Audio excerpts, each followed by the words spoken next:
Welcome to another episode of Pizza Punk. My name is Jeff, and I'm very excited to have James Merendino here with me today. He is a writer, director, producer. You might most know him from his seminal classic SLC Punk. James, how are you? Good, thank you. How are you? I'm doing very well. It's you're in New York as well. It's like a soup here. It's like thick soup. Yeah, where are you in New York? Okay, so I'm right above. I'm guessing you're in the city, right? Yes. Okay, so I'm in Westchester. I'm in White Plains. So I sit right above. Like White Plains, New Jersey? No, White Plains, New York. Why did I think it's New Jersey? So are you north are you north of the Hudson, or are you? So White Plains is in Westchester, which sits right above the Bronx, essentially. Yeah. And so if you go immediately, you're toward Yonkers. I'm right above Yonkers. And Yonkers is where my Alamo Draft House is. That's where because I sometimes we go up there, to Sleepy Hollow and up past that. Yes. Yeah. That's what I was about to reference. I was going to say, we literally, if you just, we're not even 5 minutes from Sleepy Hollow if you were to just go to the Hudson. Which is an incredibly disappointing place to visit. Really? Well, I mean, I wanted to see, I thought it was going to be old timey. I thought it was going to be cobblestone roads and preserved. And it just, there's that one ranch with some sheep on it. There's, I guess, the cemetery. And then there's a street where people are playing those, like throwing pennies against the wall, and it's dangerous to walk down the street. I mean, like it's pretty much it wasn't really a place to visit. I'm so sorry that was your experience. Because this is like the sweet, well, not this year, but normally this is like the sweet spot to go to Sleepy Hollow, and generally like the graveyard, the Sleepy Hollow Old Dutch Cemetery, which is one of the oldest cemeteries in the United States. Yeah, but we got there late, so we weren't able to visit those places. Oh man, see, that's where so it's kind of hard. I mean, we ended up walking down, that street, that main road. Yeah, Guys hang out in front of that. Tarrytown Music House. No, they're hanging out in front of a laundromat. And they're throwing pennies against the wall and gambling. Like it's just like I don't know where you were, frankly. Yeah, it's right because there's that diner at the very top of the street, and if you head down toward the tracks down that street, it's downhill, and there's like a couple of restaurants, and then there's like some laundromats. I don't know what the hell that is so not the spot. That's not the place to be, James. There is definitely, I would at some point, if you're ever feeling very festive again, you should definitely not. We go up that direction all the time when we go up. So we actually went less. There's a park up there. What's the name of that park? Like a national park with the Rockefeller Preserve or whatever, something like that. Well, there's like a military base, and then there's a park where there's like mountains, and anyway, there's another park up there. I forget what it's called, but it's a reserve. I don't know. Yeah. It's a preserve. I mean, you just got to know where to look. There are definitely some good, and they have there's like this tavern place called Horse Feathers, and they have like murals of like old writers on the wall, Hemingway and like. How did I miss? That's why I went there, and I convinced my fiance and her sister and everyone to go up, and they were like, James, and they're all from Paris, so of course none of that's that interesting, right?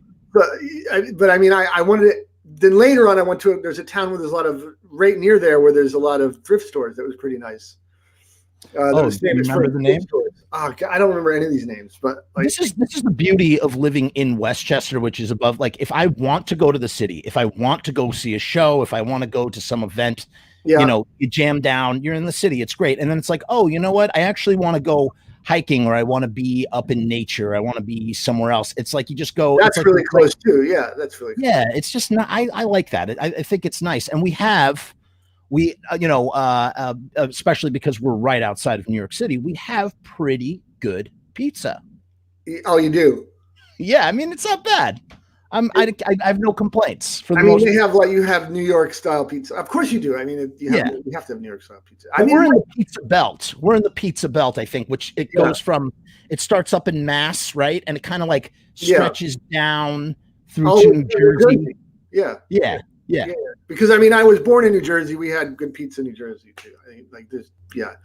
Yeah, let's actually go there. We'll come back to pizza in a few minutes. I want to, as I said to you off air, I really don't know too much about you. What I know about you is that you made one of my favorite films growing up, and just a film, an iconic film that, I always revisit, every couple of years. Actually, this was the longest. I recently rewatched it. This has been the longest time since I had seen it. And it was kind of I'm a filmmaker myself, and I've never watched it as a filmmaker. So it was kind of like seeing it for the first time again, and it kind of blew me away. And but I don't know much about you, man. So so take me back. So you're born in New Jersey, and then you found yourself in Salt Lake City.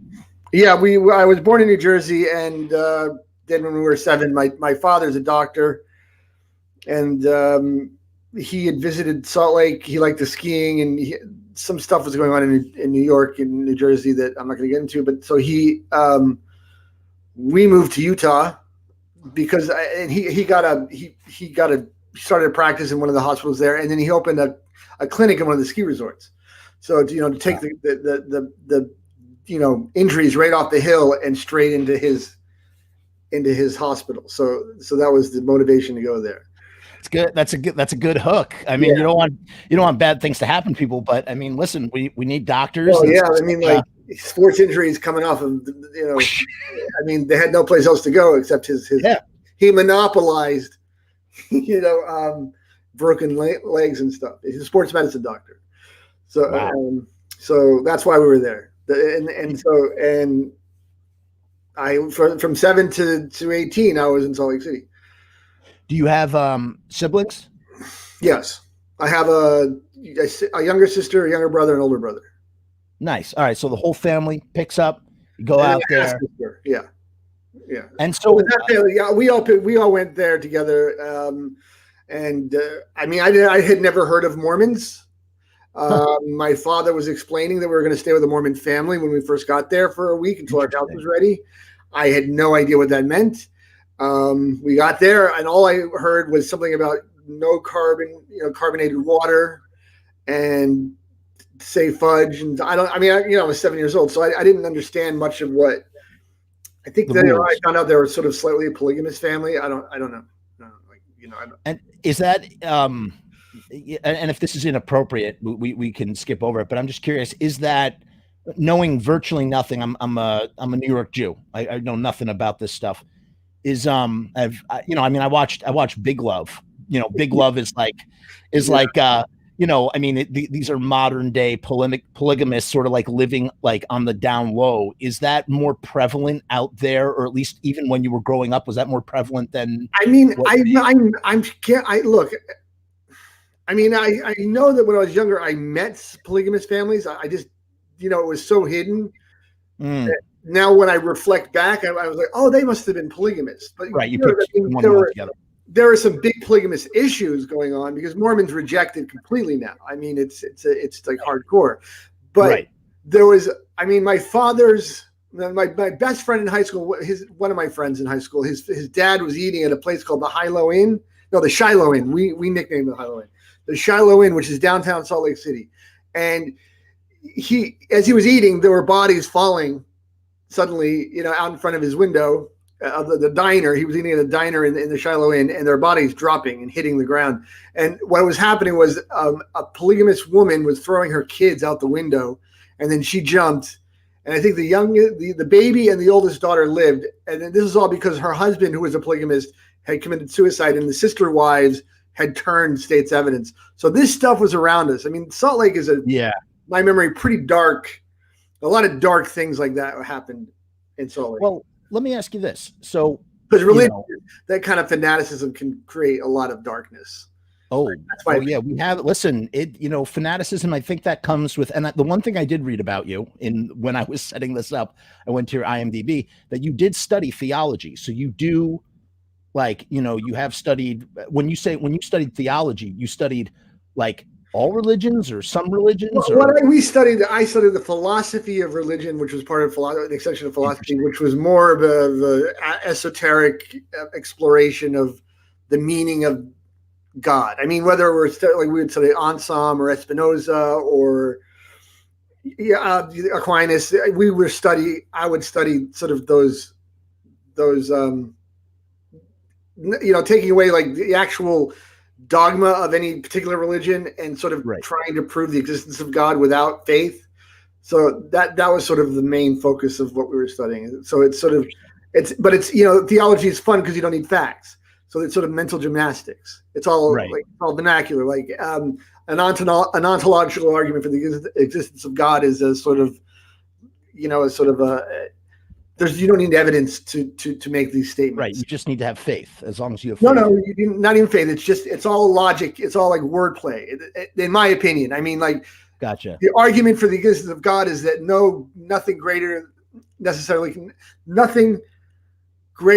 God equals that which nothing greater can be conceived necessarily exists. That which statement is like what Homer Simpson says. What's that? Did you ever watch The Simpsons when Homer Simpson says, he says, could God heat a burrito so hot that he himself could not eat it? Yeah, but that's okay. But that's those kind of semantics that I think is the real theology. So that's my joke about theology. But they take it very seriously. But I mean, when I was in Catholic school in Utah, I went to Catholic school. At first, I was going to the public schools, but they were way too Mormon. So you were in Catholic school. I'm so sorry to cut you off. You were in Catholic school in SLC. That's right. Gotcha. Yeah, because I mean, any kids that were going to the Mormon schools, I mean, they're public, but they're like us, they were Mormons. So they yanked us out, and all the kids that weren't Mormon, so like all my friends were Protestant, Catholics, Jewish. They're the kids that went to Muslims. They went to our Catholic school. That was the safe haven, because in the public schools, they would push crazy stuff. I mean, at the time, I don't know if they can still do it now, but in my elementary school, our teacher, before I was going to Catholic school, said to the class that Catholics worship Satan and they're going to hell because my hand went up. From New Jersey kid was going like, what the fuck are you talking about? And I got sent to the principal's office for saying fuck. So, and then my mother came down. She was furious. I mean, that's why we all ended up in Catholic school. So public school. So Mormons have such an influence. Definitely then, yes. Okay, then at that time, Mormons have such a grip that public school essentially is like a Mormon influenced haven. Well, in my school, certainly, definitely. Or yours. Okay, yeah, wow. I mean, I can't speak for all the schools, but I'm pretty sure that all the other kids in my Catholic school were all there. I mean, look, it was a Catholic school, so we would have mass, but a lot of my friends were Jewish that were going to that school too. So when we had mass on Friday night, on Friday assembly period, those kids went to temple. They had I mean, like that school was trying to protect everyone from the Mormons, and they all had the same complaint. See, isn't that crazy? Isn't that interesting to think? Yeah. It had that kind of power. The Jews or whoever, like, the non-Christian, faiths were like, knew what was up and was like, nah, you got to go to the Catholic school. That's the only, well, I mean, there were, exactly. I mean, even it was a Catholic school, but we had Protestants were going there. As I said, Jewish people were going, kids were going there. Muslim kids were going there. I don't remember meeting any Buddhist or Hindi kids, but I'm sure, I mean, that's where you go if you want to avoid, at that time, if you wanted to avoid, and you could afford it. But even then, they were giving programs to people who can't afford it. If you just wanted to avoid the sort of Mormon craziness, which was sometimes to the point to where they were saying, like, someone would announce somebody in the church would announce that day the world was going to end. That keeps happening. That in the Mormon we keep predicting it. Even though they're not 7-day advance, I don't know why but they predicted a lot. And, so the principal would come on, who was a priest, and he would say to the class, make a joke and say, like, even though the world is ending, homework is still going to be needed to be turned in by the end of the day. Like they would make jokes about it so the kids wouldn't get scared and go crazy. Wow. So, yeah, I mean, so you're here. So you're in SLC, you're with your family, and I'm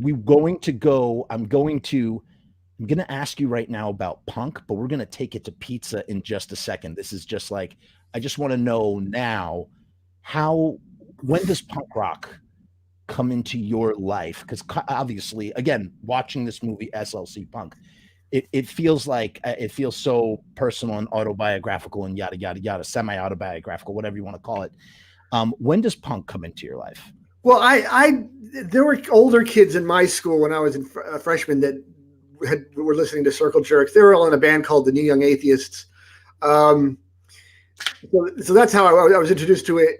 And also not punk, but any music that wasn't rocker music, even though my school favored rocker, like rock music, like, like metal and stuff, whatever, the Journey or what. Like I was definitely beat up for liking different kinds of music in my school. They held on harder. And I found that the other schools, the Mormon schools, I call them more the public schools, they had a bigger scene going on. Like I was one of the few people in my school that was doing new wave punk and all that, sort of neuro, whatever, ska, second wave ska, all that stuff. We were only like 5 or 10 kids in my school. Whereas the other schools, like there was a really big scene, much bigger scene going on than I was even allowed to be. Like I just looked up at them and I was sort of in awe of them. Like older siblings into punk at all, or just my older brother is a rocker, but he appreciated punk. He was like part of that. He's still there. He plays drums still. But I mean, it was more like when I would get around to all the other schools because like our school wasn't really accepting me. So I went on. The irony is that I started hanging out with the kids from all the other schools, and there were the older kids that were really hardcore punk kids, like really hardcore. I really wasn't that as punk as these guys. I mean, like Steve Egerton was sort of the big guy in our scene. He's in the Descendants. He's one of the great guitar players of all time. Well, Steve Egerton was a guy we all knew, Steve O'Reilly, and I even had to have him read the script because I named Steve-O Steve-O. Because he's the famous Steve-O, and he needed his permission to use the name, even though it's not about him in any way. Because he was in a band called the Massacre. He was an original Descendant. He came in later, right? Yeah, he was early in the Massacre Guys. It was a Salt Lake band, and we all knew who they were, but they were older. He was like a few years older than me, and I mean I'd met him a couple times. I doubt he remembers me because I was just a little freshman jerk, and he was like a college or post-college kid or whatever. So there was a definite scene that was going on. It's just that in SLC Punk, I romanticized the scene. It's not a documentary. I just sort of romanticized the idea of a small town. When I went to write a script about it, I wanted to make a script for people who didn't know what punk was, for older people, for boomers. I was trying to tell baby boomers, look, because in movies it kept portraying because they weren't allowed to portray the archetypes of like who the bad guys are, like gangsters being Hispanic or African American. So they said, well, the foil would be white guys that are punks. You kept seeing them with knives, or they're the ones who rape women on subways. So I was like, whoa. No. From my experience, the punk kids are sort of nerdy, funny kids. They're not criminals. So I thought I'd do a movie saying, look, this is a whole youth movement. And it's just like your hippie movement, but it's on my generation's movement. And I made that movie. I never thought that it would be watched by people younger than me. I always thought that I was just going to own the baby boomers with the movie. And I didn't think it would go beyond. I never thought it'd go beyond that. It's a multi-generational film. I remember even when it came out, like, and I don't think I had gotten into punk rock when I had even watched that movie. And then, it's amazing how, like, once you've experienced punk rock or had some crossing with punk rock, and then you watch that movie again, and it's almost like it's completely different. You just see it through a completely different prism. But wait, I'm going to put a pin in that for 1 second, and I'm going to now direct you. Tell me about, so you finish, you're in SLC. You leave SLC, you go to Italy, for school, And what is it like? First of all, tell me about the pizza in SLC, and then tell me what it was like going to Italy and experiencing pizza there. The pizza in Salt Lake City, I think it was just a fast food pizza. I don't think that we had. I don't remember. I don't recall any very good pizza place in the 80s in Salt Lake. I think it was all sort of Domino's type. Pizza Hut and Domino's. I'm not sure which. There's a. Yeah, I think it was more Pizza Hut. I don't even know what the brands, what the chains were then. I forget because it was just sort of what you got. And it was cardboard. And of course, as kids, you like it. But then in Italy, I did expect pizza. And so I went to as soon as I got there, I said, well, I'll get some wine and pizza because I'm 18, but now I can drink legally. So fuck it. I got a bottle of first day in Italy when I was going to go to school in an apartment that I was, basically a dorm is my apartment, is an apartment. So I brought back a bottle of white wine and I ordered some pepperoni pizza. And when I got back with some, like a round bread with green peppers on it. And that was my pizza. And I was like, this is this hard, crunchy bread, no cheese. Oh, what's that called? Pizza. So no. Doesn't it have another name? It's pizza margarita, but that's got tomatoes on it. It's just pizza. Huh. That's just normal pizza. If you go to a restaurant in Italy and say, I want some pizza, they're going to say, well, what do you want on it? And you say like pizza con pepperoni, and they're going to give you green. It's just a round crust. It's not like what you think. You can't get like the American pizza is American pizza. It's not like, Italy, it's just like bread. There's pizza rustica, which is really great, it's square and it's called old pizza. So and you can put like cheese on it or you can put tomato on it that's a little closer, but that's a little more like deep pan, but it's still different. Pizza rustica. Here's the thing. When I think of pizza, like pizza, I think of New York as being the Ethiopian cradle of civilization when it comes to pizza. It is, pizza, though. as we know it, comes from Italian immigrants coming to New York and making that pizza. That's who created.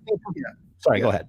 I'm sorry, you're right. I think that's who created, because in Italy, I mean, I guess it's named after the town, but it's not. If you try to go order pizza, don't expect New York slice. Like that's not. You know what I think? You know what I imagine? Like before you even told me what you just told me, when I think of pizza in Italy, like if I was to go, my American imagination makes me think of just pizza Napolitano or whatever it's called, Napolitano. Maybe that's what they call it here, I guess. It's just like if you go to a fancy New York place and order pizza, they'll give you the Italian pizza. It's just that crust. I think they call it pizza margherita or pizza. Right. Yeah, I mean, those kinds of pizzas are the ones that it's just like it's a kind of almost like a cracker. No gluten in that dough. I mean, it's just not. It's not the pizza that you have here, where it's sort of,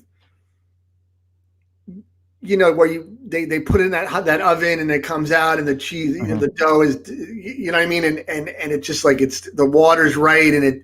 It's like it's savory and you know what I mean? And then there's all kinds of toppings. You don't really mix toppings in Italy. Everything's subtle. So you don't like do that kind of thing either. That's I mean, like it's just, you would like just get pizza rustica is like pizza bianca. It's just the bread with olive oil. It's very good. Or you get pizza con marinara, which you didn't get some just tomatoes on it. But you would never, you don't bake the cheese onto the pizza. That's the American way. Baking cheese onto tomato and then put some pepperoni or sausage or whatever. I don't know. Some people like pineapple. I don't know what they're doing, but I actually listen. I know it's weird. It's like so liking weird. The Stones or liking the Beatles. So either you can like either or and still not hate the person. Listen. Pineapple and pepperoni pizza is a weird one, but here's the thing about pizza, and this is the theme of the show that I want to ask every guest. So I'm going to ask you a question next. But the thing about pizza is that it's like my theory, my thesis. If I was in college still and I was writing a thesis about pizza, it would be that pizza is like jazz in the sense of like it's this like improvisational food where you can really, as long as you follow a few like rules to like fit the criteria of what is pizza, there's the great controversy between Chicago deep dish. Is that pizza? Is that like a casserole? What the hell is that? Besides like those like certain criteria, that pretty much you can do anything with pizza. Yeah, you can put whatever you want on it, I guess. What about calzones? No, I would say that a calzone is delicious. I love calzones, but is that a pizza? Absolutely not. Same ingredients, but okay. A great example here's okay. So now let's translate that to music for a second, James. I'm glad you said that. Is pizza a calzone? Here would be my musical analogy. I'm gonna send you a rebuttal question, and I would just simply say, I would say no. This is just my answer. I would say no, and I would say that's like saying metal is punk and punk is metal. It's like the same, like both are hard music forms, or like, loud, aggressive music, but there are nuances within those ingredients that make them different things, even though they're the same sort of ingredients or similar ingredients. So that's an interesting analogy. I don't know, because calzone to me is those are so limited in what they're going to be. Whereas pizza is much broad. I mean, you can do a lot with with pizza. Right. I mean, like calzone also it's just even thinking about eating it is exhausting. Yes, it's definitely a multi-step. I mean, it's a multi-session process if you're not like a gluttonous. Yeah, right. I mean, like with a slice, you just get a slice, you fold it, it goes in your mouth, and you eat it, and it's great. Calzone is a whole like, wow, that shit's falling apart, and like there's a whole, and deep dish. There's too much bread. There's not enough. It's too much bread and not enough, pizza. Yeah, but it's also there's the upside down pizza where the cheese is on the bottom and the sauce. I don't know what's going on with that. That's why I'm saying it's casserole. It's delicious. It's delicious. I'm not saying it's not, but turn it up so you have to flip it then. Yeah, but if you flip it, then you have the crust is on the top. It just doesn't make any sense to me. So, but here's my question to you. This is the thesis for the whole show is, in your own words, and whatever you say is valid because it's your opinion. It's like, it's so subjective. Like whatever you say is going to be the right answer. Why is pizza punk?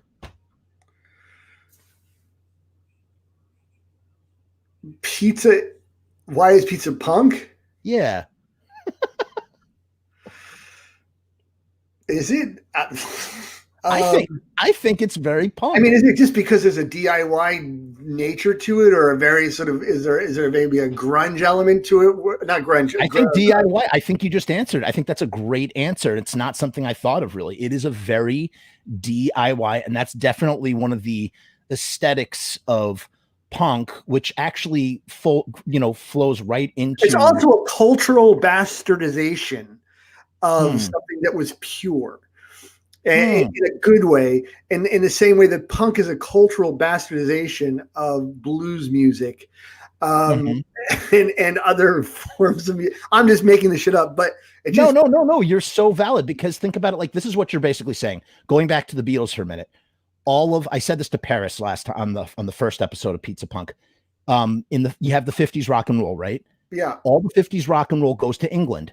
All the little England boys listen to the 50s rock and roll. Then they invade America as the Stones and the Beatles. They bring the blues back. Yeah. Right. And then it's the same thing with punk rock, in the sense, perfect example of SLC Punk. There's the whole, Steve-O going on about between where it started. Yeah. But the proto-punk is with the Modern Lovers and Stooges and all that. But then it's Sex Pistols versus Ramones or all that nonsense. But it went over. But the Ramones, what happens is the Ramones is a pizza band. That's a classic pizza band. I think of Ramones. Yes. I think of Queen's Pizza, Ramones, Garage. I love that you just said that. And playing guitar and making up tunes that you like, that are poppy, that sound good. Yeah. And that you don't think of yourself as punk, you think of yourself as a rock band. That's the Ramones, right? They don't go thinking of themselves, oh, we're a punk band. They're not punk. They always thought it was rock and roll. They're trying to make fun music that people will like, and they're eating pizza and they're doing it in their garage and having a good time. And Joey's sort of like is embarrassed to even talk to people, and Which I always find it, like he was on the Howard Stern show, and when they intercom between them, I can't tell. Marky and Joey when Howard had was that fight. Yeah. Oh, it was amazing. But also, I just Howard Stern and when I was looking at when they do the interview, you can't tell the difference between Joey and Howard. They were very similar. That Howard's more outgoing. Yeah. But anyway, I digress. But I mean, so that's what I associate pizza with the Ramones, not Sex Pistols.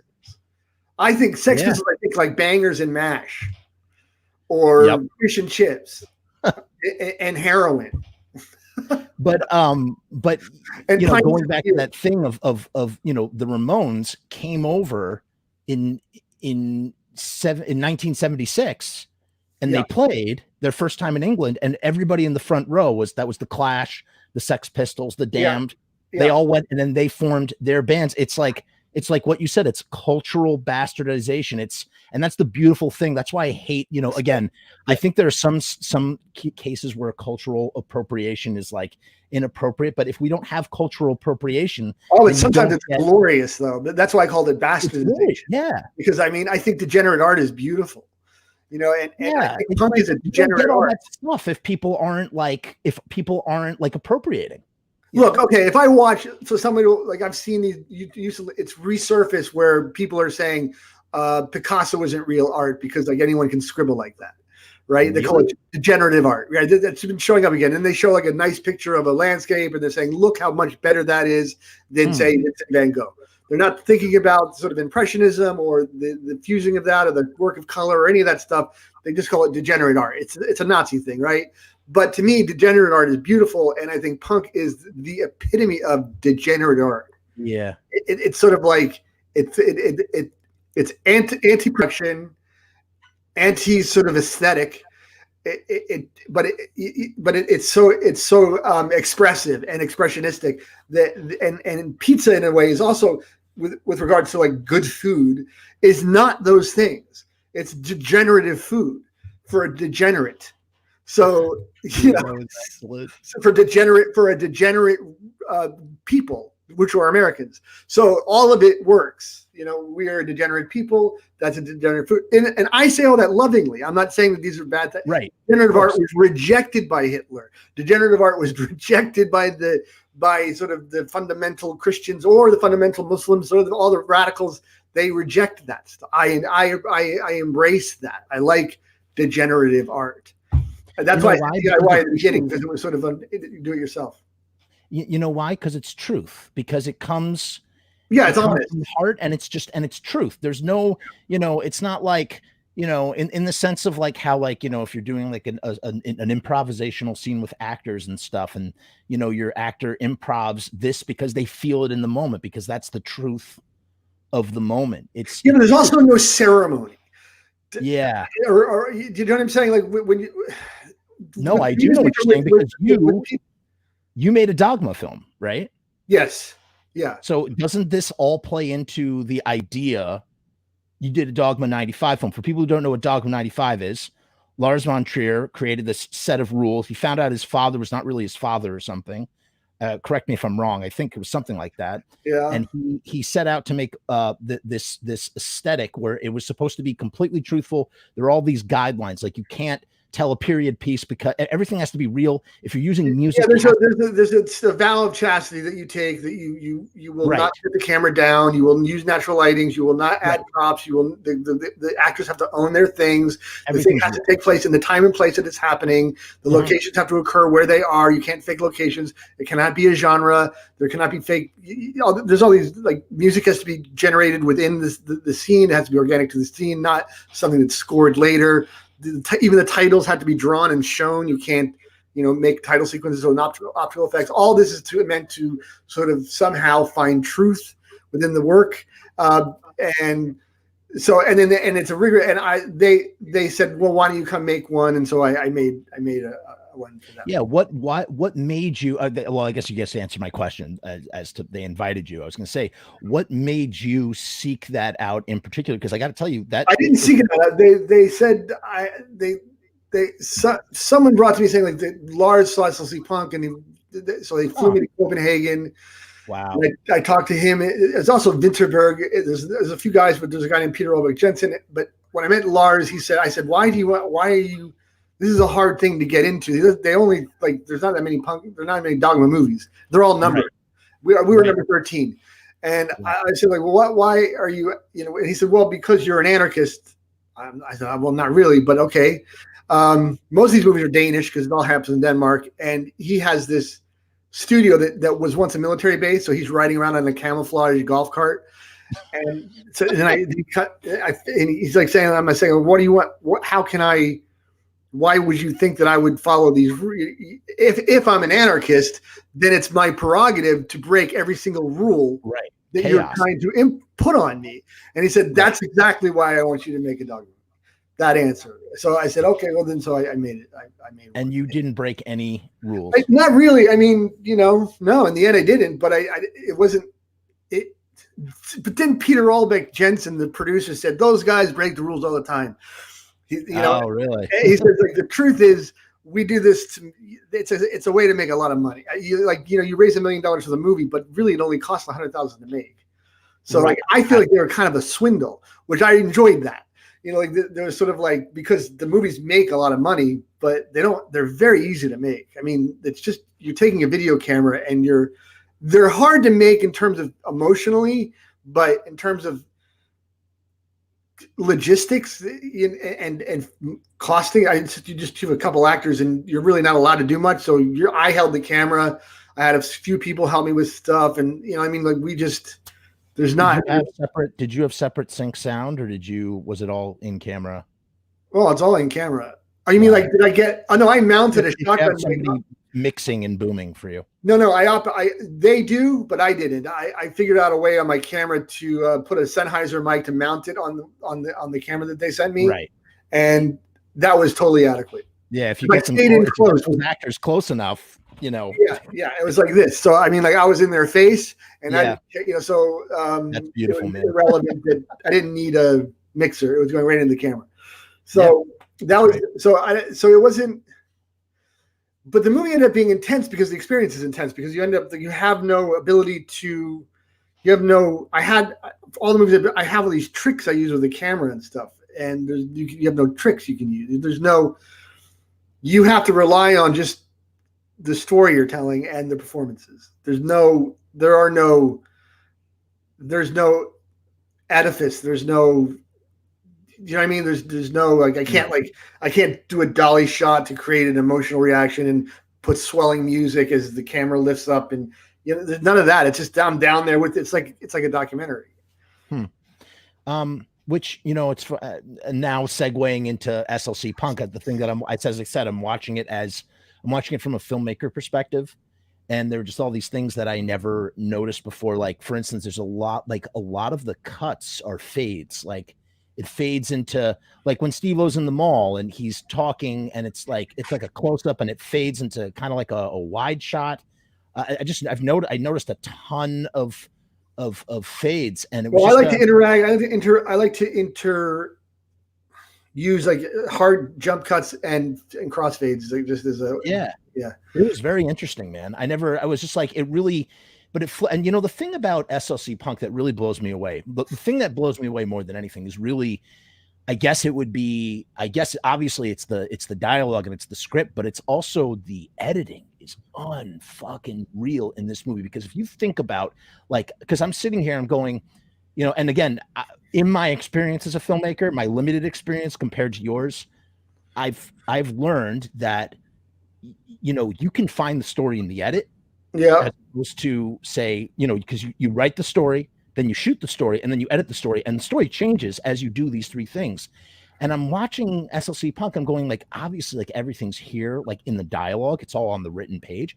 But then like I wonder how much of this movie was found in the edit. And the reason why I say that is because of all the tangents that it just, like, you literally go on it, like cuts to this random tangent about this person, and then within that random tangent is another random.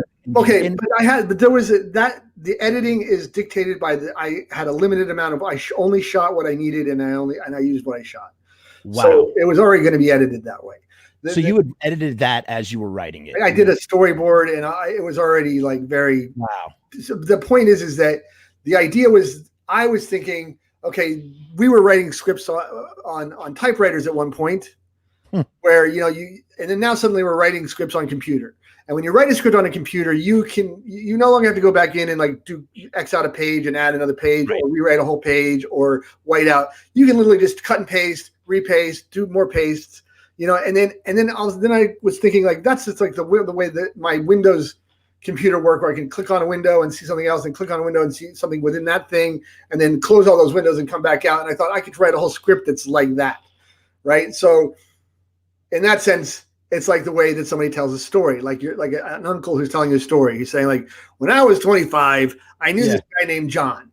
Now John, so you go back to him and a guy named John, right? Right. They said, now John's mother was totally insane. She used to beat him. So then you got to cut back and show the woman, right, John, and say, okay, but let's bet. So now John and I are walking down the street. So then you go back to John walking down the street. Now this street, though, back in 1395. In Europe, so then you cut back 1395 in Europe. You know what I'm saying? Like, so that's how I was thinking. Stories aren't told. It is very original. It's very original. Was that, like, I was just thinking that, like, not all stories are told. Like, it doesn't necessarily have to be linear. That if I'm telling you an interesting story, my climax might happen somewhere in the middle, because I will, as I do with you, or as we talk, I often diverge or digress, and that movie is a movie of digressions. And you know what's great? There's a moment when they're talking about Sean, and he's running and he's got the acid is working and yada, yada, yada. And you see the cutaway of his muscles as the acid absorbing. But I love that we don't cut back to them, but Steve-O cuts in and he goes, where was this happening? And he goes, oh, this was at so-and-so high school. Yeah. And I just like, it's like the tiniest little detail, but you know what? It's like that sort of thing. Well, that was to remind you that this is all being narrated. So, and it's not, and it's also not necessarily a reliable narration. Right. I've tried to explain to people that they're saying, like, but that really happened.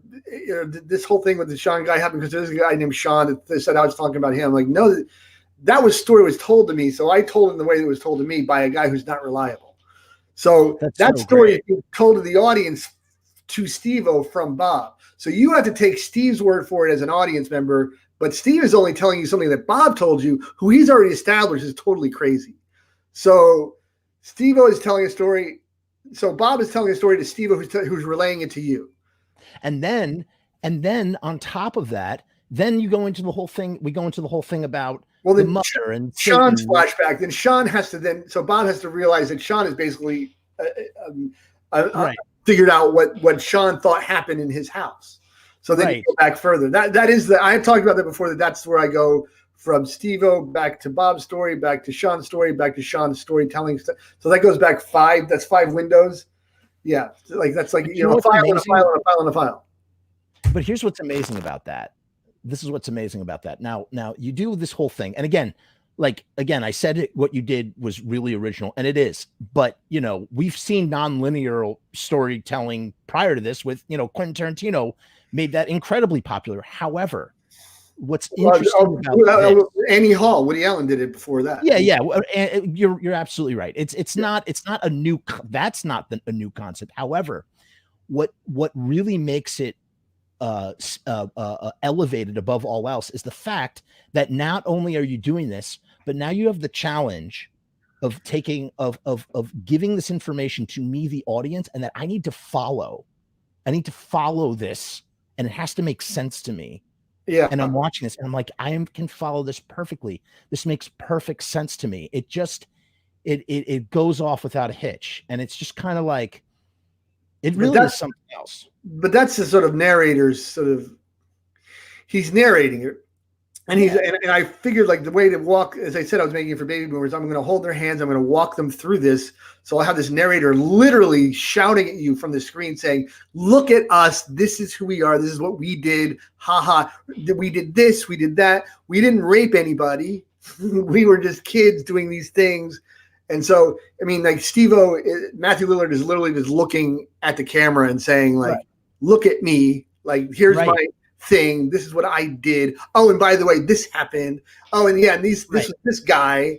And there's no pretense. It's so, you know what it is? It's so casual. It's so like it takes it for granted. Yeah, I guess in a way. Yeah. Yeah, but that makes it, and it makes it, I don't know what that does. It just makes it easy to sort of, and then the other thing too is you're weaving in, you know, there's a lot of stuff. I mean, ultimately, because I was trying to think, I'm like, what is the ultimate theme here that I'm taking out as the audience member this time I'm watching it? And like, you know, I think like the thing that for me was always like, I think it's very like blatant. It's like on the surface. It's not buried in any way. It's just that, you know, the symbolism of that, you know, punk rock is like, I mean, you have old punkers, obviously, but like that punk rock dies with youth, and that, you know, when Bob dies, the punk rock dies for Steve-O goes to law school and he becomes a poser, you know, or no, he figures out he was always a poser. But I'm watching it this time and I'm thinking like, I feel like the crux of the movie is not that. That's just what happens. The crux of the movie is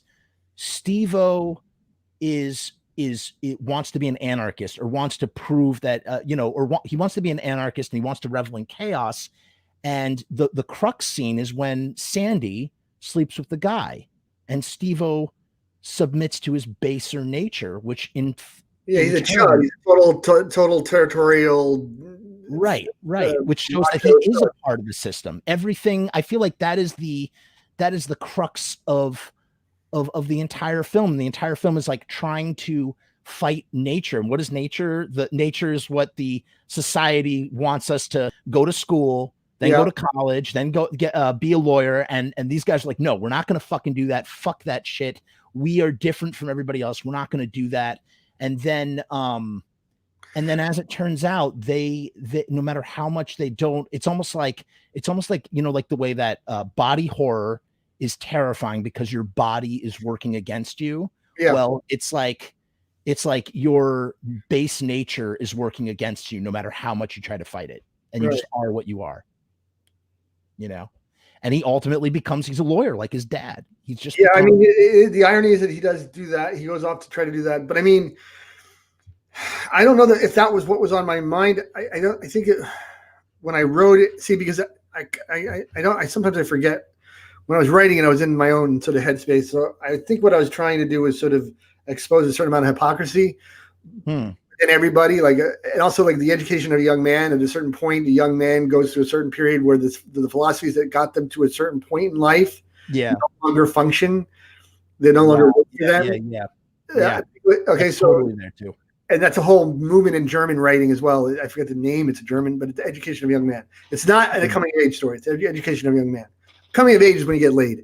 Coming of age story, education of a young man is when they're. It's in Somerset Maugham's Human Bondage does it, where he realizes these philosophies that he had that got him to a certain point will not take him on beyond a certain point. But also, the message that when he finally admits that he's a poser is when he finally is a punk, because he's not trying it. You know, I mean, it feels like he tries a little bit too hard, you know, at a certain point to be a punk. And in the end, he's like, Bob falls in love with Trish, and he's like, and he even says Bob is so in love. He goes from being angry to being in love. And he goes, yeah, everything's really nice, Steve-O, with the flowers and stuff. And he's like, I'll write you off. Yeah. Because he's so like, you can't be these things. Yeah. Yeah. Because he kind of becomes like this weird purist thing. And he lost the meaning of the whole sort of being yourself thing, you know, and just enjoy, like, I don't know, a punk is I don't know if you can choose to be a punk. It's sort of like you have that attitude, you don't. And so I think that at a certain point that he just literally, all my friends who were punks at some point say, like, I'm just a poser. You know, and that's when you know, like they're just not taking it themselves that seriously. I just feel like for a while he took himself seriously. Then there's a whole other layer that even I think I didn't stress enough, because again, I wasn't making it for a younger crowd, but that there's the class issue. The story is about class. That the moment that Steve-O is going along this ride, but then at some point Bob says, you know, look, this is home. And Steve-O's like, I'm above this. This is not my home. Right. Okay. That's when he gets really mad. And then, and Matthew Lillard is so good in that moment. He gets so it's like what happens is, and I don't even think that Steve-O realizes in that moment how much Bob has gotten under his skin. Bob could have said so many other things that would maybe make Steve-O mad, but all Bob said was that I'm realizing that this is home. Everyone's gonna have a home, because Steve-O wants to get out of there. Right. And also Steve-O is sort of, so Steve-O's a rich kid. So yes. He has, and I think he's frustrated with himself because he knows he doesn't have to live in this shit. In fact, the place they're living is probably being rented by his dad. I don't even know. The point is that he does not have to be what's the word for street punks? Crust. He doesn't have to be a crust. They don't be crust punk. I mean, he's a rich kid. He admits it when they're at the salt flats. He says, doesn't he say that? He says that at one point. He says, I am a rich kid or something. He does admit it. I don't, does he say I'm rich? But he is. But he's a rich kid, and he's and so the thing is that in the end, when it's really, he faces a real situation, right? Like when the story is over, and there's the nihilism of the story, is that Bob had no choice. He was always going to have to stay in this place. That is his home.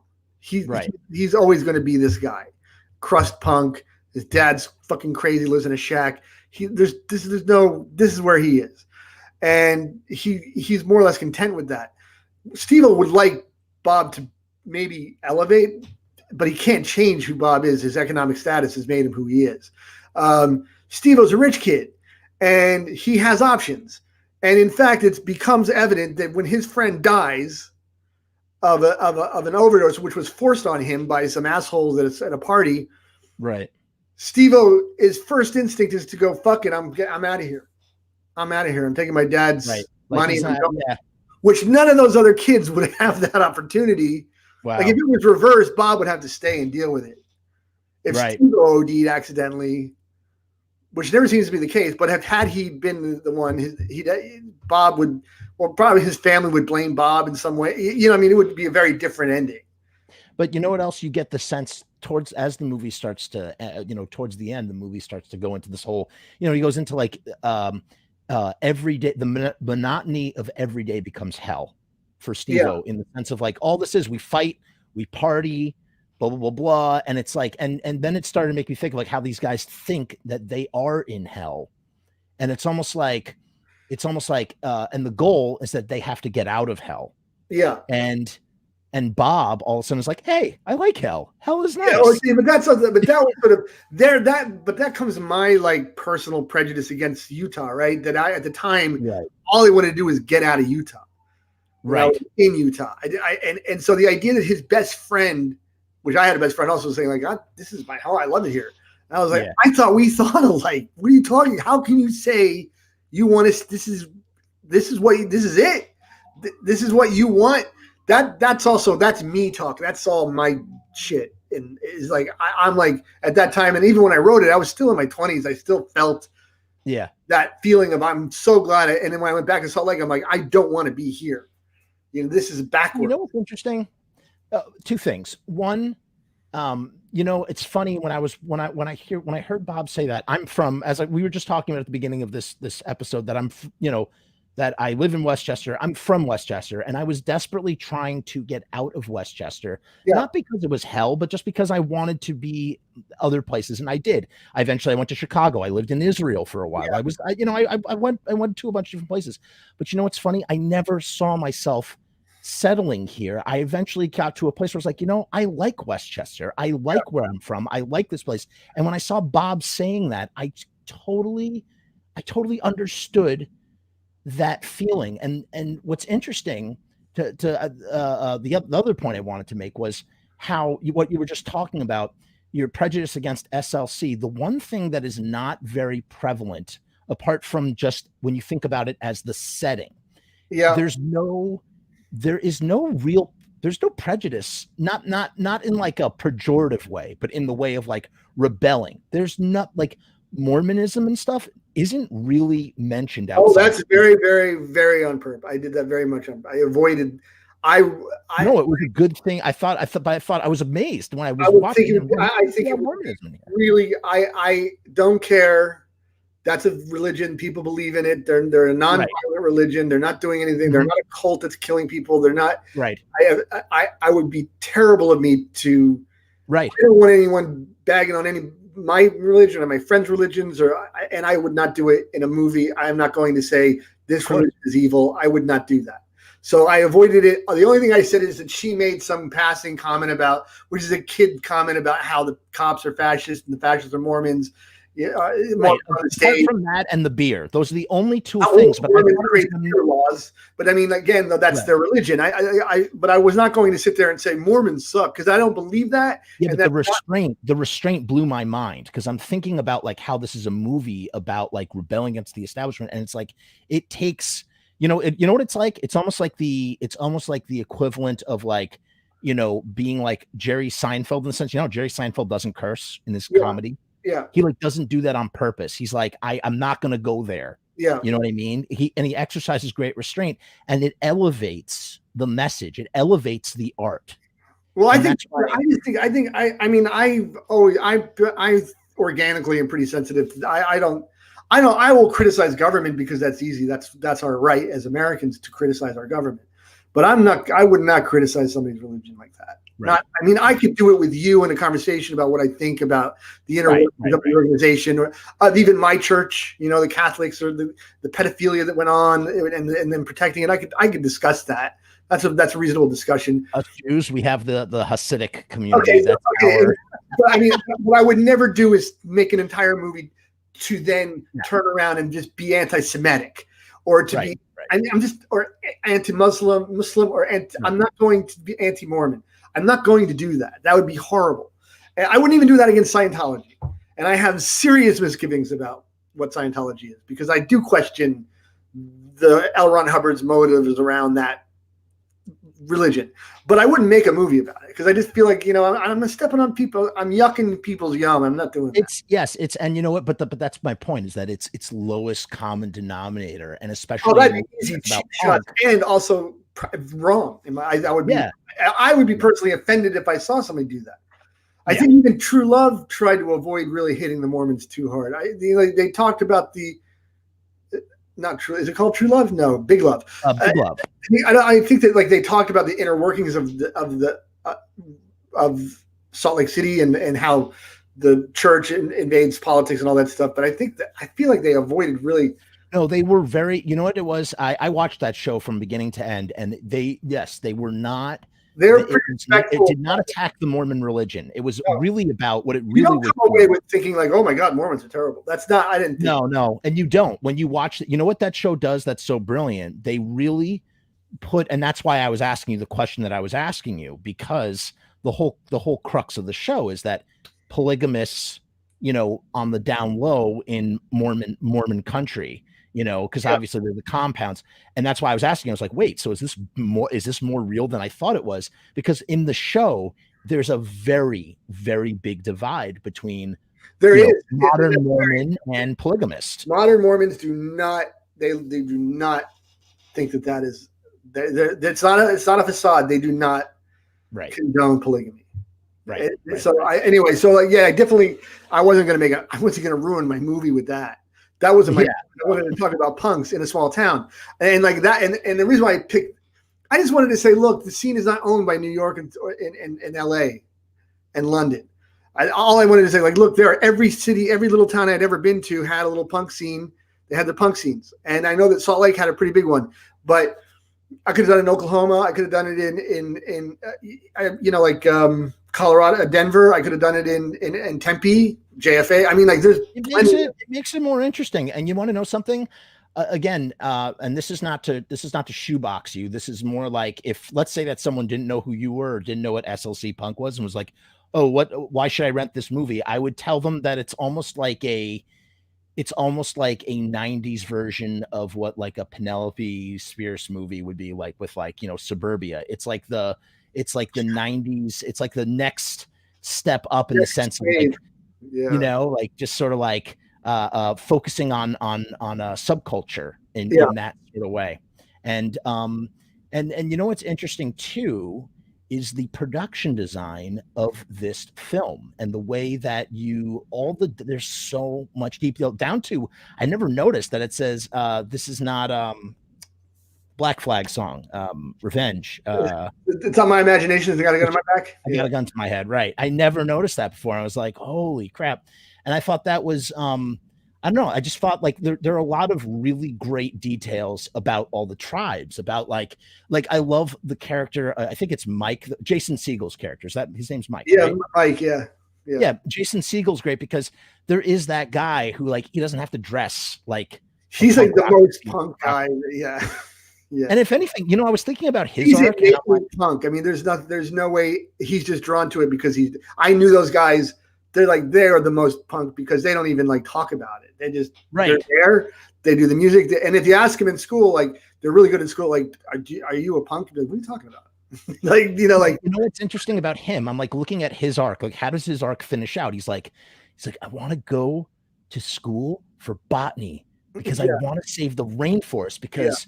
And I'm thinking, God, this guy's the most punk rock of all because one, he's like, I need to go to school to better myself. Two, I want to study plants and I don't give a flying fuck what anybody thinks about it. And three, I have a cause. I want to save the rainforest. It's like, which is anti-establishment. So he wants to do that. Yeah. He wants to fight corporations. Yeah, he's the real deal. Yeah. And he was the real deal all the way through. He was the only not poser. I mean, he was not a poser, man. Quietly the real deal. Like he doesn't have to say much. I love that. Super strong. Mike is a guy that just definitely sees the world the right way. Yeah, definitely. Yeah. And you had Adam Pascal. That was his first. I didn't realize that was his first movie. He had gotten, I guess he broke with Rent, right? He originated the role. Yeah. And then how did you meet up with, how did you link up with, he just came in for a casting or what? Yeah, everyone came in for a casting. So yeah. I mean, the cast is, it's a crazy cast. Like everybody in that cast has like, gone on or either whether they become a character actor or gone on to like, do big things. Like everybody has, you got James Duvall is in there. You got like Devin Sawa, it's just a lot of like interesting sort of, characters and whatnot. And then what made you decide that you wanted to continue the story? How did that come about? Well, I mean, I was always going to continue. I think right after I was going to do an SLC mod at one point. That would have been awesome. Yeah, I know. Because I wanted to include like ska and mods, those guys. Did you write that script at all? Yeah. So right after, but then I got caught up with other movies. And so, but then I don't know, we've been flirting with it. And then we sort of said like, well, I had a script for a big Steve-O story, but it was going to cost $5 million. And I just couldn't. Doesn't Steve-O appear in another movie as a guidance counselor? Well, that's his thing. Matthew did. He didn't ask me if he could do that. He just did it. Oh, he just did that. So that's right. Because I was going to say he was a lawyer. That is not legitimately any kind of. Steve-O is me. That's Mike. That's the right. Matthew didn't ask me or didn't tell me he was going to do that, or that's what that was. He did it. I don't know how ethical it is, but he did it. That's okay. Right. Whatever. It's done is done. But that's not. You had another Steve-O story. I have a whole other script that Steve-O that includes all the characters out of Utah in the world, what they did, how they did it. What year does it take place? 2005. Wow. So it's like even Tills Mark. I had everyone read it. Tills Frigo was going to come back, the Mark character. Yeah. Oh, he's so. Wait. Can we talk about him real quick? This is another really great because this guy. That's the thing about the characters you're writing. They say write what you know. And like, I don't know the guys that you knew, but I know everybody knows guys like this. Oh, that's a guy. That was a guy. Really? That is it. In the original script. But there are, people that are like so sketchy and so they go to such extremes and they just or they can just disappear. And he's the old guy hanging around with the young kids and what the hell is he doing? Yeah, that's that guy. Yeah, and he was the one who's selling drugs, and this is a real guy. Thing is that he was and he did die in a second plane crash. The thing is that for real? Yeah, he really did. It was a famous out of And Fort his Worth. parents told him to die in a plane crash. Yeah, it was a famous flight out of Fort Worth that went down because of wind shear in 1985. The tarmac. He was in the fifth row. They identified him because he had a diamond in his tooth. This guy was, oh my God. And it was the second plane crash in his life. So I don't know. And he had predicted that he should have died in that crash. I mean, all that stuff is real. That monologue that he does. It was too real that I didn't want to say it actually happened. So I said it was rumored to happen. Wait a minute. So question. So that's the other thing too. And again, like I said, the dialogue in this thing is so good. That monologue that he has when he's, because that's the thing. And that's what I mean by like archetypes and like everybody knows a guy like this. There's always that guy who's got who has an abundance of whatever, and everybody hangs out with him, and everybody, I mean, you see it in movies all the time too, and like, and he's paranoid. And he goes into this monologue about that plane crash. That was really what happened to him as a kid. Yeah. Wow. I mean, to the amount that I said that he wanted to kill his dad or kick his dad, I added that stuff to add bravado. But that was a story that guy told me in Lake Powell about how he went down in his first plane crash. And then there's news reports about it. I read it recently. Somebody sent me the article of how he died in the second plane crash and how he inherited all this money from the first, so he was rich from the first crash. He wasn't even in the original script. I had to add a German actor, and they said if I put Till Schweiger in 10 minutes of the movie, they would give me the money to make the movie. So I said, I'll write a script and I'll write this guy Mark and I'll make him Belgian and I'll put Till Schweiger in. He's so good. He really does. And the thing about this movie that's so great too about SLC Punk is that the characters, they come in, some of them have arcs, some of them don't.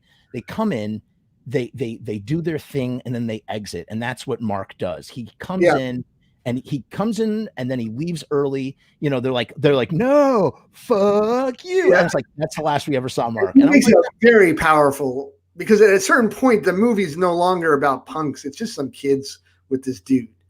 Right. I mean, like they're hanging around his apartment. Then there's a whole thing where he's like talking about how he's crazy shit with his plane crash and he's paranoid Bob stole his drugs, and then they go steal a car and they're hanging out with the car and they sink the car. I mean, like that's a whole other movie. Like that could be a short movie. It's its own thing. I could see that as a 90-minute feature of like, that's like a 90-minute feature of like, what are we going to do tonight? How are we going to get loaded? Let's go. We got to go hang out with Mark. It's like, it's a whole thing with that crazy night with the crazy Belgian guy or crazy German guy, whatever. Right. And like, it's just, because I could definitely write a whole movie just with rambling on that. But even like, for instance, the other sister, I forget her name, the carnivore girl who goes off her meds. Yeah. The other sister who's taking pictures of the lightning crash. Like, she feels so lived in as a character. Yeah. Like where does that come from? Like. Well, that party really take all these people and just insert them in, like just. From... I mean, because I combine some characters. I always embellish, but with characters. Jamie is, I mean, that just like I just thought. I think that I remember at a party once where somebody tried to take a picture of lightning, and there was also sort of very absent-minded professor type person. And that's why I don't know. So and then she was a friend of mine that I cast in that role, and because I knew her to be a good actor. So it was supposed to be a guy, but I made it a girl, and I thought she did a good job. Yeah, but I mean, I also like the guy that's doing the Satan worship thing is pretty funny too. Oh, he's great. That's so great. He was funny as hell. He was great, man. I mean, he really lived. That's what I'm saying. Like all these guys, even the brother who talks about order while Steve-O talks about chaos. Like they just all. Yeah, they're all lived in. Your characters are lived in. And Kevin Bresnahan is a very good actor too. So I mean, I got lucky with a very good actor. He is also a friend of mine. Some of these people I knew. It's the big leads I didn't know, but those other smaller parts, or like the little sister Jen. She's an Italian friend of mine. Like they were like the last minute cast that I would put in because it was going to be Beck that was going to play Kevin's role. Huh. The downstairs. Beck was going to do it, and then he couldn't do it in the end. So we had to fly this guy in last minute. So tell me quickly about what makes you. So you had another Steve-O story that didn't materialize, and you decided, okay, I'm going to do this. We were going to do it, but then there's no way I was going to raise that kind of money for it. But I was already locked in because I'd already had an Indiegogo campaign, so I wrote what I would call a spin-off about the people who just never left. Gotcha. And because then it's a much smaller story, but it's not like, it's like that movie's like appetizers. It's not a meal. It's like a little road movie, I don't. A lot of people don't like it, but I understand why. But at the same time, like if they just understood it as just like, look, it's just samplers. It's not. That's not a whole movie. Like it's not like SLC Punk where I'm just giving you a whole scope of everything. This is just a little taste of like just. Well, it's kind of nice to know that Bob's legacy lives on through his kid, and he has and then you see him in the. I like the way that it's framed with Bob. Steve-O tells you a story, and now Bob's telling you a story, and Bob is dead. Just that, I think that works. And then here's the thing. So as I was saying, so I have it on DVD, but I was like, if I'm going to watch it again, I want to get it on Blu-ray. It's not really available. I ended up watching it on Pluto TV, which you can legally do. It's a ad-supported streaming service. Pluto TV. That's where you can see if you Tubi as well. I think one of the want to go watch SLC Punk the right way. You can do that if you don't want to buy it on DVD. But how, who, what, when, where, why are we going to get? I've been talking to Sony. The rights revert back to me. They better do it quick because in like a year or two, they're mine, and I can do whatever. I can sell it again. Nice. And they don't want to do that, so they're gonna have to renew them. And then when they renew them, I'm gonna say like, but we've already discussed it earlier. We're already talking about 4K transferring, and then once we start talking about that, you're talking about Blu-ray and 4K and all that stuff. So we started talking. We've already been talking about it. Sony. So it's on the cusp. It's down the pipeline. Hopefully. Yeah, I mean, like I think COVID just delayed all that because we were discussing it actively last year. Like we were talking about, okay, so how do we do the transfer? Will you oversee the transfer in New York? The Sony Picture Classics is here in New York. I know them well. They're good people. We just, they're very slow, and Sony's very slow in their Criterion stuff and their Blu-ray stuff. For some reason, like Sony Picture Classics. And even though their movies are really great, and then also they pull all their stuff off of Netflix for Crackle, and this Sony thing. So, and they stopped printing DVDs. It's been kind of a mess. So, I got to tell you, I was watching it on Pluto. It's definitely not in HD. It's like it never was on HD. It's not. We never did an HD transfer. It's such a bummer, man. We were going to though, and I already said like if you guys aren't going to do it, I will just spend the $3,000, and I will do the negative. I'll take the negative, and I will transfer it to 4K and make a 4K file, and I will start printing up Blu-rays, and I'll start handing them out to my fans, and then you guys, what are you going to do? Fuck. Yeah, but you want to know something? Two things, James. One. First of all, I really hope. I know you said you were very as much like the Minutemen documentary. You jam Amerikana when it came to SLC Punk, and everything was very efficient in terms of like shooting and whatnot. But I do hope that there are some scraps on the floor, some never before seen content that you can load up on this disc. That's the stuff I really live for. There are a couple of scenes that I snipped. I just don't know if I can find them. But we'll see. That's always the problem. It's the elements go missing or they're hard to come by. Because now that we shoot digitally, I store all my stuff, so I have everything. But like when it was negatives, the negatives was kept in a vault, and now I don't know where the negative is from all the outtakes. I know where the internegative is for the movie, but because like there's one scene where they're up in a canyon and they're drinking at a kegger in the winter at a canyon, and then they're just sort of it's a weird night, and they're headed out and they're following some kids out of the canyon, and they're just talking and being goofy, and the lights ahead of them, I can see the lights that they're following some kids out, so they see their lights, and they're in their van, and the lights just disappear, and they're like, holy shit. So they stop, and they see that the tracks in the snow go right over a cliff, right? And so they're standing looking down over the cliff into like into clouds, and it's sort of like they're like, do you think do you think they're dead? And then right when he says that, an explosion comes up through the cloud, and the clouds light up, and they get knocked on their ass, and like, yeah, they're dead. So there was that scene. What made you cut that in the first place? Well, I mean, it was an intercut. It was a digression in the middle of the party at Kevin's at that house where everyone was like the hippie house. And it's right before she takes the picture of the lightning. They jump out and they do that, and it just wasn't working. Huh. And so I was like, yeah, that's just not working. In fact, that whole scene was getting a little long. So, and jumping out in that digression, then he came coming back to it, and then he beats her up. It just didn't flow. It didn't work. Did you and then the other thing too, I distinctly remember, I don't know if it was on the DVD, there was a comic book. Yeah, there's a comic book. Was that on the DVD? Where did I see the comic book? It's on the DVD, and it was on the DVD. And it's also, you can, I mean, we made it afterward as a promo, so like to hand out at Sundance. Gotcha. So there's copies of it around too. Yeah, there was something about a prop airplane. I remember that. Right? No, not a prop. Yeah. Turbo. My dad is a pilot, so some of the stories are just straight up like, gotcha. Eddie and Steve-O are in a plane, and he doesn't close. I don't close the door all the way. Steve-O, it was a real story, so I didn't close the door all the way. Right. And we're flying, and we're stoned. My dad's not. Yeah. We are. And all of a sudden, like, my dad was like, make sure you close that door. That's that one job. So we're halfway to Idaho. We're going to Idaho. And Eddie's in the back. And we're all of a sudden the door flips open. And I'm getting sucked out. And my dad's like that. And I can see the muscles in his arms. Like, yeah. And he's like pulling me back in. And I just thought I was going to die. I hate flying anyway. And he's like, shut the door. And I'm like, I'm just frozen. And he's like, he's got to come down for a landing because it's too fast to close it because of the wind. So he has to touch down, but the runway isn't long enough. So he has to touch down and get slow enough so that we can close it and then take off again so we don't hit the mountain.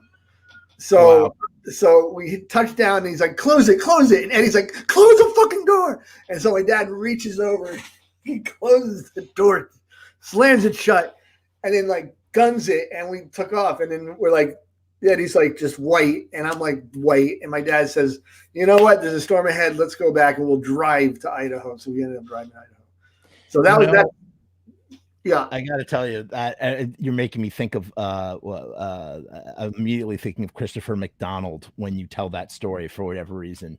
And I have to tell you, that was such good casting. They look alike. Yeah. He was just great, man. Their relationship was great. It was just it was well done, man. The movie is phenomenal, and you could really watch it.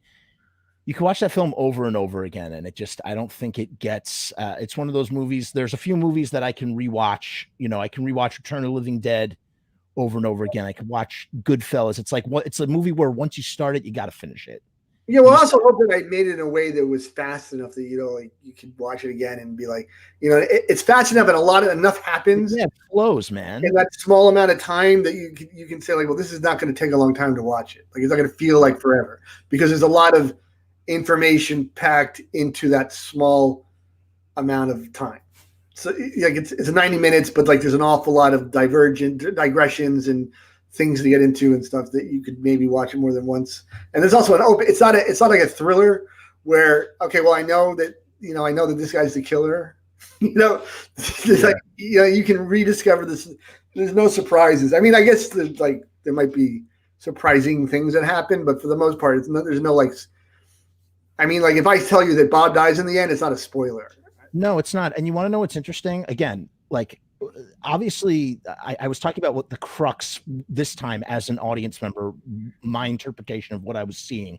Again, obviously you're the writer, you created this stuff, whatever you wrote and had an intention for is still there. But, and I said it was, trying to not give into what your nature is. And obviously before that or another layer is Bob dying and the symbolism of Punk dying. And then he becomes the lawyer. But the other thing, besides those things, the movie doesn't work in like a traditional narrative sense, kind of like Goodfellas. Like if you really think about it, they're very similar in the way that they're both like these. It's like it's showing you a slice of life in culture where it's not a beginning and an ending in the sense. It's more like it starts here and this is where we're leaving off with them. And in your case, in SLC Punk's case, we go back to the beginning in the basement. Yeah. When Bob is like, listen to this, And the movie is a series of anecdotal moments and sort of episodic or segments. But it works so well. There's no overriding plot, like is in he wants to go to Harvard and he needs to convince these people to get there. Right, but it's such a loose garment and it doesn't feel, it's not constricting. And I think the movie wouldn't work the same way if it was anything more solid than that. That's what makes it work. It's like we get these casual musings about it every once in a while. His dad's like, "Hey, I signed you up for Harvard." Yeah, like that sort of thing. And we hear his internal monologue of how he is changing. It's not that he's not changing. As a matter of fact, that's part of the problem. Bob doesn't change. Yeah, he does. He changes because he falls in love. No, it's wrong. Steve-O is recognizing that if he doesn't change, he's gonna die, or there's gonna be some sort of like living death in the sense of like, I'm doing the same thing every single day. He realizes he won't grow if he doesn't grow. Yeah, that's the word. Thank you. That's the right way to put it. He's not going to grow. And even Bob does grow. Bob grows. Yeah, and I think that pisses Steve-O off that Bob grew before him, right? I mean, Bob's all of a sudden, so I'm in love. I'm not even a punk anymore. I'm not hardcore. Whatever the fuck he's saying, whatever nonsense he's saying.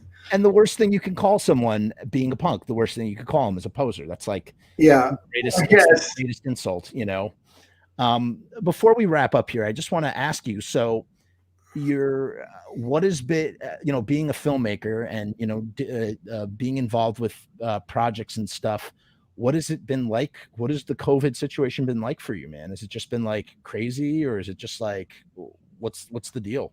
Well, and as you know, in New York, it's still like, right. I know. No, I know. 30% operating out here. Like, we went out to lunch the other day and it's like, outside with all these protocols. It's like, it's like we're living in the movie Brazil. Right. Like they're like, it's not normal. It hasn't been normal since February. So as far as that delay, like has that have you been trudging in the I was going to make I lost my money for a movie I was going to make. The guys are dead, so there's no financing for it. But then on the other hand, everybody's in the same position because no productions can really go unless, you can't make an independent movie. To follow the COVID guidelines, you have to sort of go into a bubble like the basketball players. Right. You take the whole crew, you isolate, and then you start shooting. And then you come out of it. You imagine the money it costs to put a whole crew. It inflates budgets. Everybody's. Oh my God! It cost $1 million on top of everything, and our budgets aren't even $1 million. So like, to take those people away from their families for 4 weeks would be like 8 to 8 weeks. Put them in a place they're not allowed to leave. It's like you become a prisoner for that. Like you can't do it, and otherwise you can't get a bond, you can't get insured, so you can't make a movie. So it's hard. What is this movie? I'm sorry. What was this movie called, and what is it about? Synopsis, logline. Which one? The one that you lost funding for that you were about to. Oh, it's a movie called Catabox. It was just a paranoid story about. Well, there were three, but one of them was about a guy who had fallen in love with this woman. It's a New York story, and he moves in with her, and then she starts restricting his movement to the point where he becomes suspicious that she and her brothers are trying to groom him for human sacrifice. So it's this sort of paranoid thriller, and relationship horror. What's that? I said I'm sold. That sounds like that sounds good to me, man. That sounds like a cross. I can think of a lot of movies like a good way, like that. I would want to watch that. Yeah, and then another one I was doing called Bed Bug, which was about this person who who's an illustrator. This woman is a young woman who's a comic book, like a graphic novelist, or she just does the illustrations. And she her next door. You've seen The Exorcist, right? Yeah. Okay, well that's all happening next door to her. So she's sort of like interacting and trying to figure out. She's like, what's going on next door? She's hearing it all happen. She's oh my God. I love shit like that. And it's literally like shit like that. So like it's not about her, but it's about like her observing this shit that's going on. And like even like it's an actress that lives there with her kid who's possessed by a devil, but she's at one point the priest comes over to get sugar And, knocking on the door, he's like, "You're a priest? You want sugar?" He's like, "Yeah." He's like, "Okay." So she lets him in and asks the priest what's going on over there. He's like, "Oh, don't worry about it," and says some weird stuff. And what made you decide to tackle something like that? Like how do you come about the idea? Were you like watching The Exorcist and just like, what is going on next door while all this shit? It just occurred to me that would be funny if that happened to me next door. Like, how would I? And also because the character thinks that maybe they did something to cause. Because somebody asked me once, well, in The Exorcist, why does the devil choose that kid? So this character is drawing pictures of demons, and then the demon comes at her in the night. And then they hear the kid cough through the wall, and then the demon heads toward that, and then she realizes that maybe she brought that demon in, so she it caused all this problem.